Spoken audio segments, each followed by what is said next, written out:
क्या आदमी था भाई साहब, नौकरी छोड़ दी, चैनल छोड़ दिया, अपना घर छोड़ दिया, अपना मुल्क भी छोड़ दिया, फिर एक और मुल्क छोड़ा, फिर एक और मुल्क से चले गए, यहाँ तक के दुनिया ही छोड़ दी,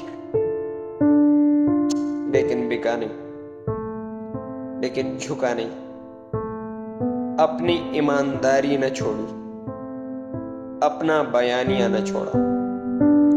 वो खड़ा रहा, वो डटा रहा, सबूत दिया उसने अपने मुल्क के साथ मुहब्ब वतन होने का, सबूत दिया उसने ईमानदार मुसलमान होने का।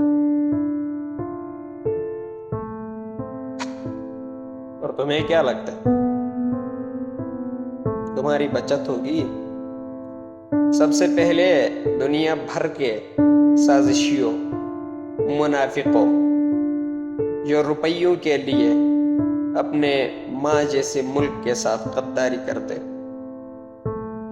और जिम्मेदारों जो अपने औलाद जैसे कौम के साथ गद्दारी करते, बिक जाते हो रुपयों के लिए। तुम्हारा ईमान बिक जाता है, तुम्हारी जिम्मेदारी बिक जाती है, तुम्हारा प्रोफेशन बिक जाता है। सबक सीख लो, सबक सीख लो इससे। मौत तो तुम्हें और मुझे और हम सबको तभी आनी है जब आनी है। सबक सीख लो, तुम्हारी बचत होगी उस रब के सामने। और तुम्हें क्या लगता है हिसाब नहीं लिया जाएगा?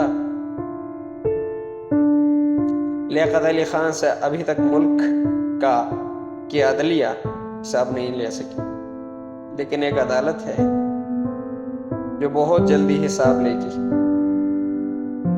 बहुत जल्दी हिसाब लेगी।